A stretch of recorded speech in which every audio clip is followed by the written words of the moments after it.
Welcome to Stoic Origin. You ever notice how two people can live the exact same day, face the exact same problems, and one ends up stronger while the other collapses? That isn't luck. That's not privilege. That's the story they're telling themselves in real time, every second, inside their own head. And most of us don't even realize we're telling a story at all. Here's the uncomfortable truth. You are not reacting to life. You are reacting to your interpretation of life. Miss that detail, and you spend your whole life fighting shadows. Think about the last time something went wrong. Maybe you lost a deal. Maybe a relationship cracked. Maybe you woke up tired, broke, and questioning everything. In that moment, did you feel like the world was attacking you, or did you quietly decide that you were the problem? That decision happens in milliseconds, and it quietly shapes your destiny. Stoicism has a brutal way of putting it. The world is neutral. Events have no built-in meaning. Meaning is assigned by you, right now, every day, whether you like it or not. Here's the trap. Nobody taught you that. You inherited your mental filter from your parents, your teachers, your exes, your failures, your wins. You didn't choose it, but it chose you, and until you see it, it owns you. You wake up and your phone already tells you what kind of day you're supposed to have. Bad news, good news, drama, outrage, fear. It loads your mind before you even brush your teeth. And then you wonder why your motivation is on empty by noon. Marcus Aurelius didn't have a smartphone, but he had chaos, war, betrayal, plague, death surrounding him.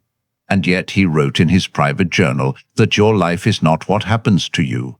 It is what you allow to take root inside you. Read that again in your head. Not what happens to you, what you allow to take root. That means positivity isn't pretending everything is perfect. It's deciding what gets to live rent-free in your mind. And most people don't realize how crowded their mental apartment really is. Old insults still pacing the hallway, past failures sitting on the couch, regret eating your food, fear whispering in the bedroom at night. Then you wonder why you can't sleep. Here's the part nobody likes to hear. You are responsible for evicting them. Stoicism teaches control of the internal, not the external. You can't stop the storm. You can build a roof. But what if your roof is leaking? What if every little inconvenience feels personal? What if your brain has been trained to assume the worst? The training didn't start yesterday. It started when you were a kid. Every time you got embarrassed and told yourself a story about what it meant. Every time someone left and you decided what that said about your worth. Every time you failed and turned it into your identity. That story is still running, quiet, constant, until one day you wake up and think, why does everything feel so heavy? That's the filter, that's the lens. And until you change the lens, changing your life is like cleaning dirty glasses with dirty hands. Here's the tension. You don't need a new life, you need a new perspective. But perspective is the hardest thing to see when you're drowning in it. So let me ask you something uncomfortable. If your thoughts were a soundtrack playing out loud, would anyone want to listen to it? Or would they hear constant doubt, quiet resentment, low-grade anger, excuses dressed up as realism? That inner voice is either your greatest ally or your most ruthless enemy. And tonight, I want you to start noticing it, not fighting it, not judging it, just listening. Because in the next part, I'm going to show you the exact Stoic technique that exposes the lies your mind tells you every single day. And once you see it, you can't unsee it. You think your thoughts are facts. That's the first lie. Every time your chest tightens, every time you say, this always happens to me, every time you feel that heavy drop in your stomach, your brain is presenting an opinion dressed as reality.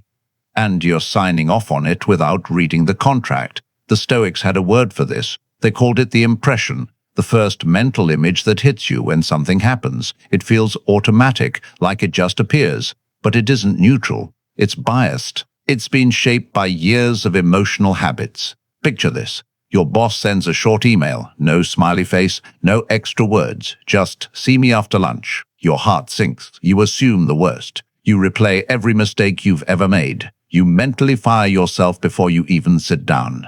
But nothing actually happened yet. That moment right there is the battlefield. Epictetus said it best. People are not disturbed by things, but by the views they take of things. The email didn't hurt you. Your interpretation did. Here's where positivity gets real. not hype speech, not motivational posters. Discipline of perception.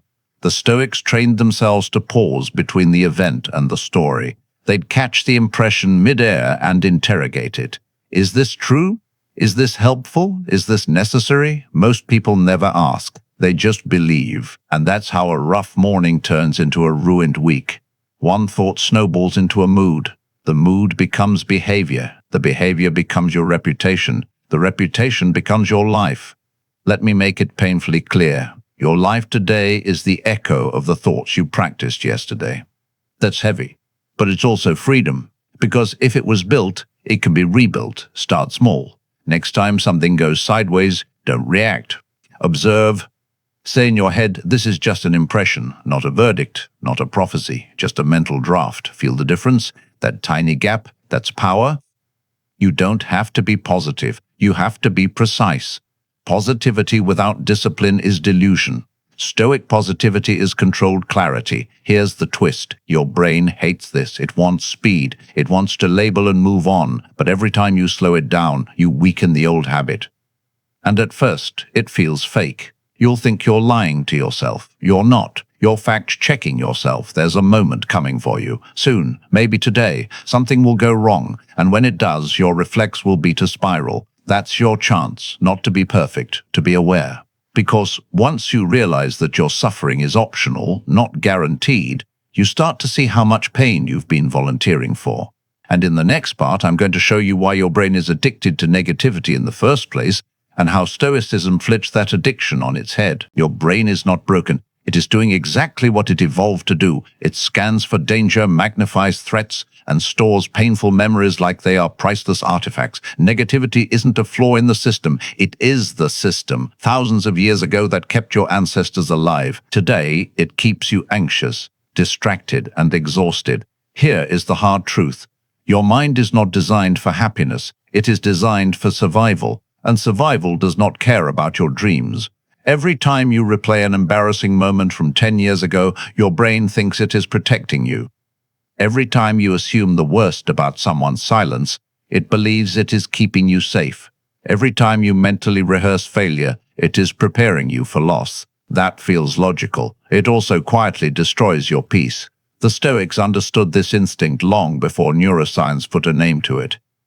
They observed that people cling to negative interpretations because those stories feel familiar. Familiar feels safe, even when it hurts.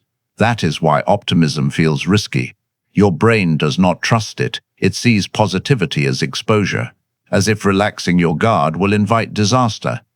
So when you try to think differently, when you attempt to reframe something painful, you feel resistance. Your chest tightens.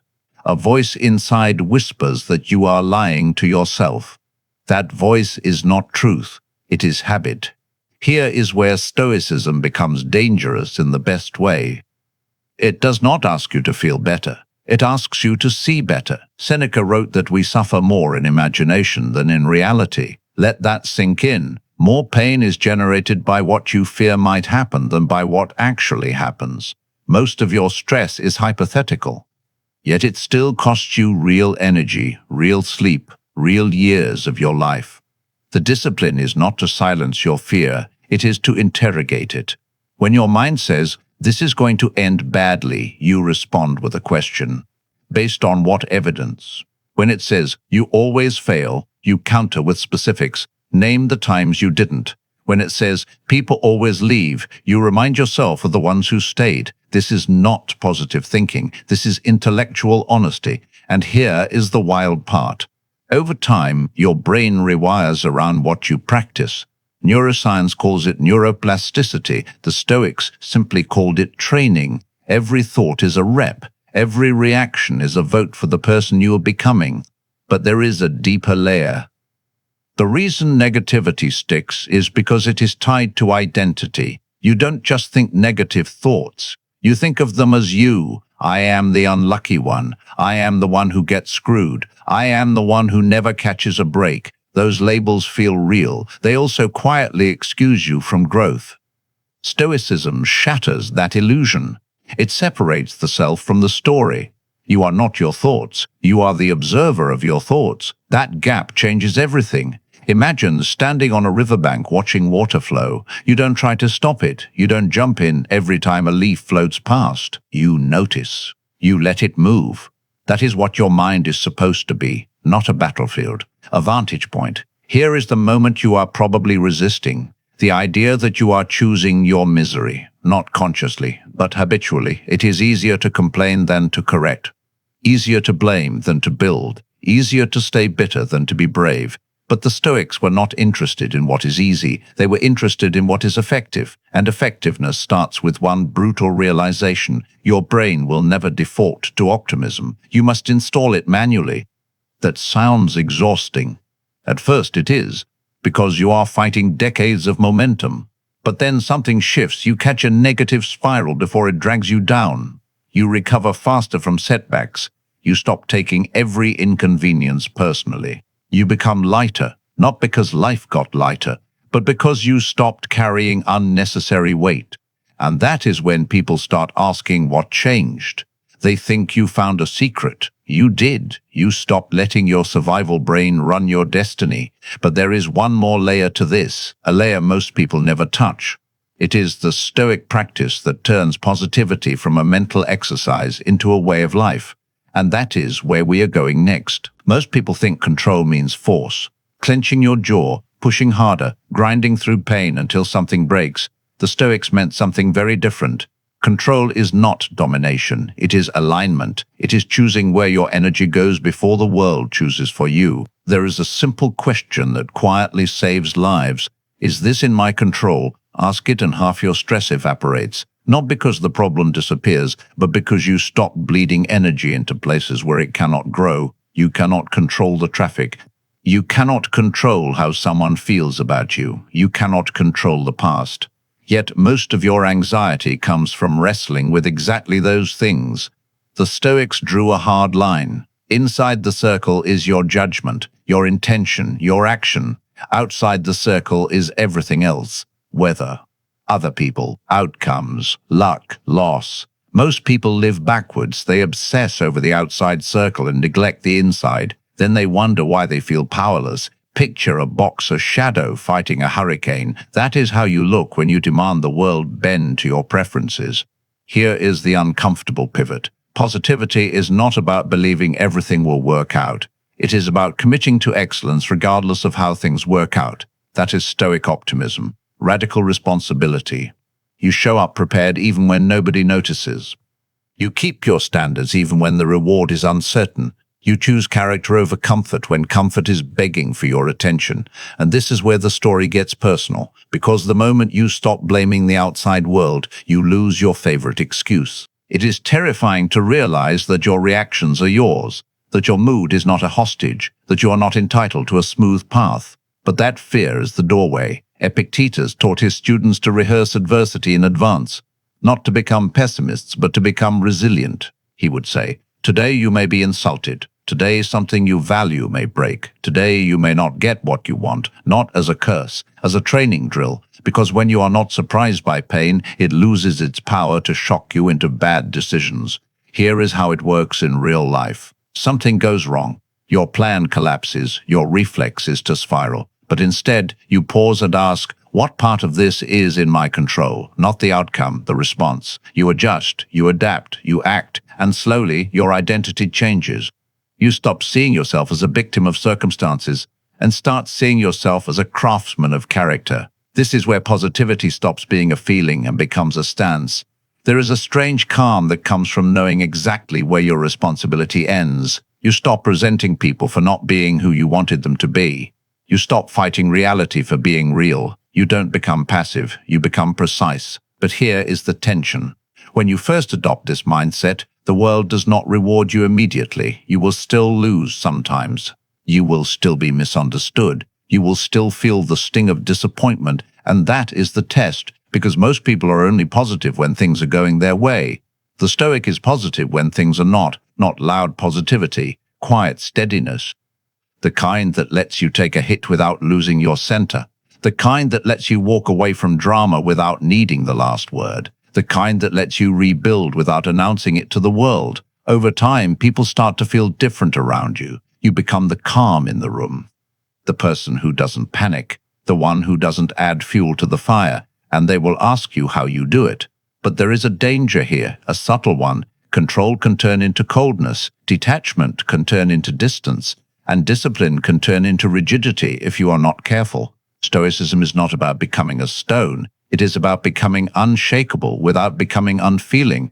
That balance is rare, and it is earned, not claimed. In the next part, I am going to show you the daily Stoic ritual that protects that balance. The one practice that keeps positivity grounded in reality instead of floating off into fantasy. Every powerful system needs a reset button. Not once a year, not when you feel inspired. Every day, the Stoics built their strength through ritual, not motivation, and the ritual that held everything together was the evening review. At the end of each day, Marcus Aurelius would sit alone and replay his actions, not to punish himself, to refine himself.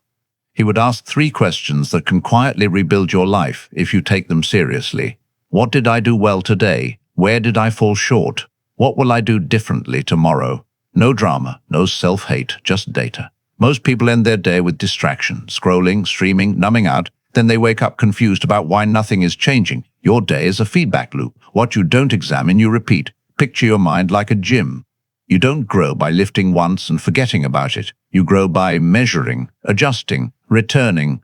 The evening review is how you teach your brain what matters. Here is the surprising part. This practice does more for positivity than any affirmation ever could, because it trains you to see progress even inside imperfection.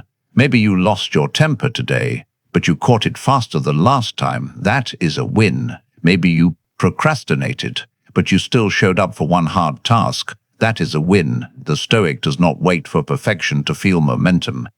Over time, this rewires your inner voice. It stops being a prosecutor and becomes a coach.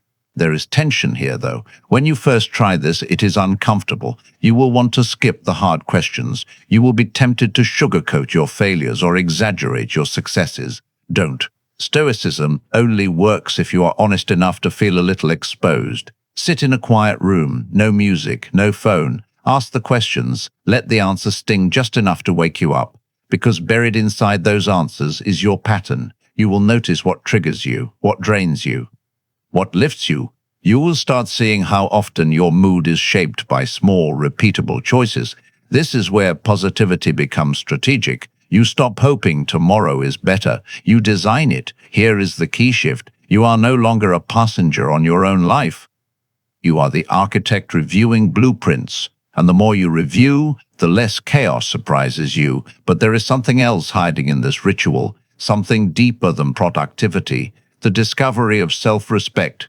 When you keep promises to yourself, even small ones, your brain registers it as proof of identity. I am someone who follows through. I am someone who learns. I am someone who does not abandon himself. That quiet self-trust is the foundation of real confidence. Not the loud kind, the grounded kind. Yet here comes the hardest part.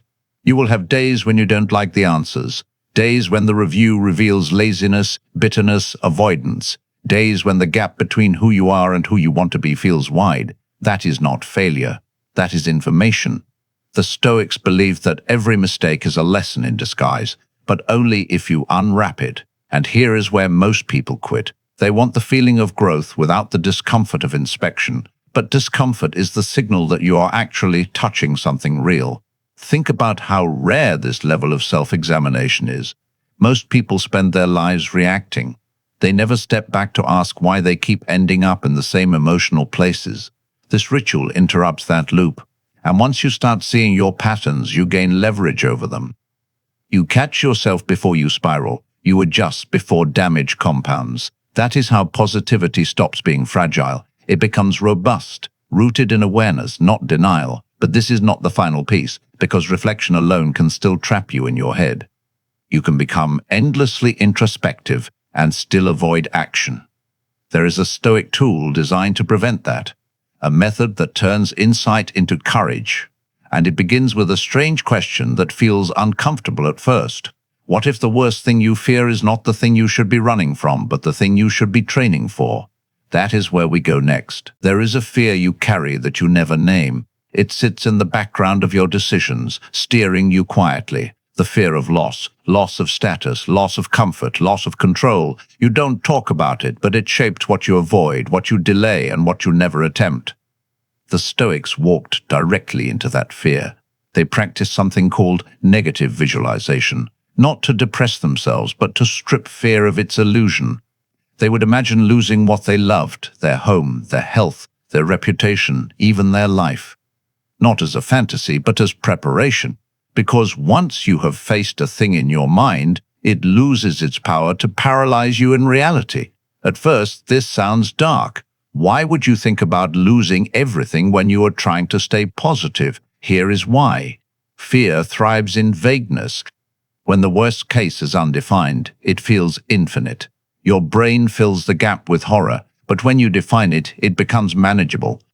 Picture the thing you are most afraid of failing at, a career move, a relationship, a personal goal you have been dodging for years. Now imagine it going wrong. Not dramatically, realistically. What actually happens next? You feel embarrassed. You adjust. You start again. That's it. Most of the monsters in your head collapse the moment you put a face to them. The Stoics believed that courage is not the absence of fear, it is the refusal to be ruled by it. Negative visualization is how you build that refusal. You run the scenario in your mind until it stops shocking you, until it feels like a possibility instead of a threat, and something strange happens. Gratitude starts to emerge. You realize how much you already have, how much you take for granted, how fragile it all is. That fragility does not weaken you, it sharpens you. You stop waiting for the perfect moment because you understand there may not be one. You stop wasting days because you have rehearsed their end. This is Stoic positivity at its deepest level. Loving life not because it is guaranteed, but because it is temporary. There is tension here. When you imagine loss, your instinct is to recoil, to distract yourself, to think about anything else. But if you stay with it, if you breathe through the discomfort, you gain a rare freedom. You realize you can survive disappointment, you can survive rejection, you can survive being misunderstood. Once you accept that, the leash snaps. You start speaking up, taking risks, letting go of what is no longer aligned with who you are becoming. Most people cling to comfort because they think comfort is safety. The Stoics knew comfort is just familiar suffering. Real safety comes from knowing that no matter what happens, your character remains intact. And here is the twist. The more you practice this, the more optimistic you become. Not because you expect life to be easy, but because you trust yourself to handle it. That trust changes your posture. You walk into rooms differently. You handle conflict with less drama. You fail without spiraling. People notice. They will think you are lucky. They will think you are confident by nature. They won't see the hours you spent facing your fears quietly in your own mind. But there is one last layer to this journey. One final shift that turns Stoic discipline into a way of living that others can feel around you. It is not about what you think. It is about who you decide to be, even when no one is watching. That is where everything comes together. And that is what we close with next. Everything you have heard so far leads to one simple question. When no one is watching, who are you practicing being? Not who you claim to be, not who you perform as online. The person you rehearse in silence is the person you become in public. The Stoics did not chase a mood. They chased a standard. They chose a code of conduct that existed independent of applause, chaos, or comfort. Their positivity was not fragile because it was not emotional. It was ethical. Here is what that means for you. A strong mind is not built in the spotlight. It is built in the micro moments. The decision to stay calm when you could explode. The decision to tell the truth when a lie would be easier. The decision to show up when quitting would go unnoticed. Those moments do not feel heroic. They feel boring, but they accumulate into a force that changes everything. Think about the version of you that exists only behind closed doors. The tone you use with yourself. The promises you break quietly. The discipline you postpone because nobody will know. That is the real battlefield. Stoicism teaches that character is destiny, not in a mystical way, in a practical one. Your habits sculpt your identity. Your identity shapes your choices. Your choices write your life. You don't become positive by thinking bright thoughts. You become positive by becoming reliable to yourself. This is the final twist. The world is not moved by your feelings. It is moved by your consistency. When you stop negotiating with your standards, your life stops negotiating with your potential. You begin to feel different inside, not euphoric, grounded. You stop chasing motivation because you no longer need permission to act. That grounded energy is magnetic. People trust it. They lean into it. They want to be around someone who is not being pulled in every direction by their mood. And slowly, your environment reflects your inner order. Less chaos, less drama, more clarity. This is what Marcus Aurelius meant when he wrote about becoming a fortress. A mind that stands steady while everything else shifts. But here is the truth that few people admit. This path is lonely at first. When you change, the people who benefit from the old, you may resist the new. Your calm will confuse those who thrive on reaction. Your boundaries will offend those who were used to access. That is not a sign you are doing something wrong. It is a sign you are becoming less predictable to chaos. Positivity at this level is not a smile. It is a refusal to be dragged. You wake up and choose your mindset before the world chooses it for you. You observe your thoughts instead of obeying them. You control what you can and release what you cannot. You review your day with honesty. You rehearse adversity until it no longer scares you. You practice virtue when nobody is clapping. This is the system, not hype, not fantasy, discipline. And the payoff is not that life becomes easy. It is that you become formidable. The storms will still come. You will still feel anger, grief, disappointment. Stoicism does not delete emotion. It teaches you how to hold it without letting it own you. There will be days when you forget, when you fall back into old patterns, when your mind runs faster than your awareness. That is not failure. That is being human. The only real failure is quitting the practice. So tonight, before you sleep, take 5 quiet minutes. Ask yourself the questions. Where did I act with strength? Where did I shrink? What will I do differently tomorrow? Then wake up and try again. That is how a strong mind changes everything, not all at once, but every single day. If this message resonated with you, if you are ready to stop letting your thoughts dictate your destiny, then like this video, share it with someone who needs it, and subscribe to Stoic Origin so you don't miss the next lesson. Your mind is your home. Build it like you plan to live there forever.